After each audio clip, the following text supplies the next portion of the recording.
আসসালামু আলাইকুম রহমতুল্লাহ বারাকাতুহু। প্রিয় হুজুর, ওয়ালাইকুম আসসালাম। প্রিয় হুজুর, কয়েকজন মেয়ের এই প্রশ্ন যা আমি আপনার সামনে উপস্থাপন করছি। কেন মেয়েরা বলতে পারে না? কি তারা কি কথা বলতে পারে না?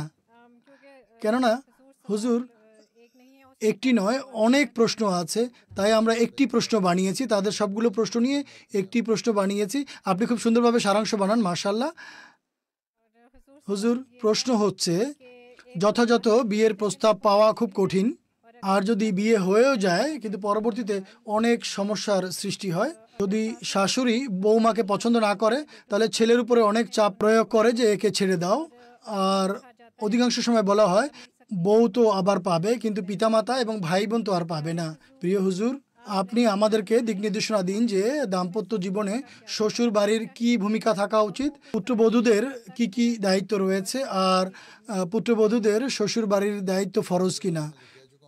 এত কথা তো আমি বললাম, এর উপর তো আপনারা আমল করেননি। আজ আমার কথা কয়েকজন লাজনা শুনবে, এর উপরে কীভাবে আমল করবে বা কী হবে।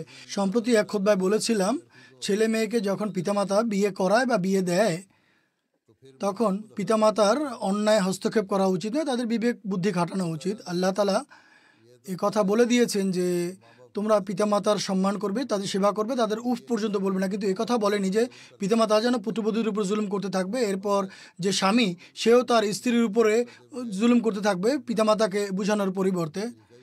এর রীতি হচ্ছে, যদি আত্মীয়তার সম্পর্ক করতে হয় তাহলে দোয়া করে, আল্লাহ তাআলার কাছ থেকে দোয়া করে তারপর আত্মীয়তার সম্পর্ক করা উচিত। পিতামাতাকে বলুন যে আপনারা দোয়া করুন, ছেলেও দোয়া করো, মেয়েও দোয়া করো।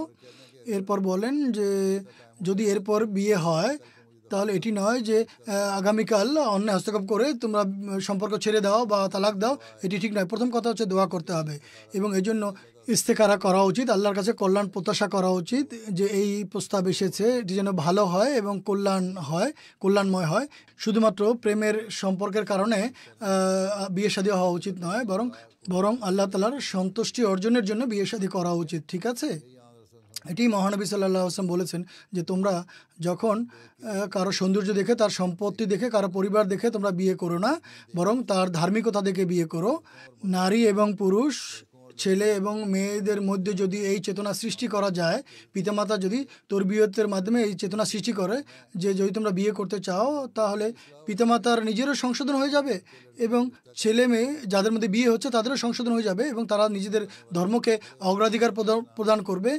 শুধুমাত্র দাঁড়িয়ে বলা যে আমরা ধর্মকে জাগতিকতার উপর প্রাধান্য দেব, এই সমস্ত মৌখিক দাবির কোনো মূল্য নেই, বরং নিজেদের কর্ম দ্বারা প্রমাণ করতে হবে যে আপনি ধর্মকে প্রাধান্য দিয়েছেন কিনা।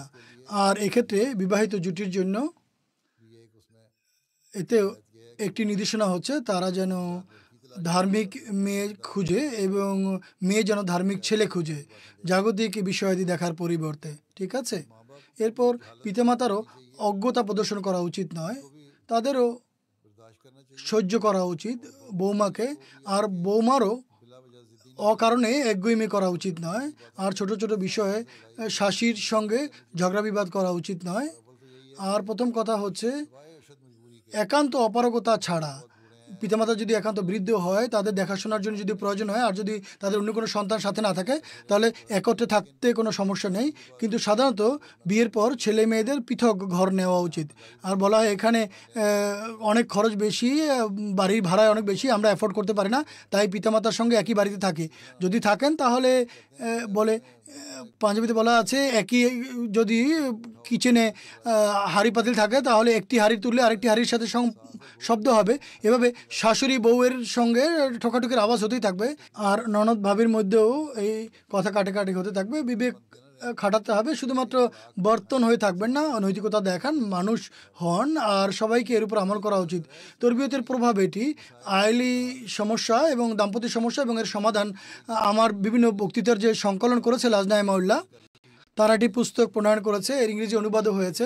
তা লাজনাদের পড়তে দিন, নিজেদের শাশুড়িদের পড়তে দিন, উর্দুতে আছে। প্রথম কথা হচ্ছে ইংরেজি সবাই জানে, যদি না থাকে তাহলে ইংরেজি পড়েন। যদি সব লাজনা পড়েন তাহলে আপনি সমস্যার সমাধান হয়ে যাবে।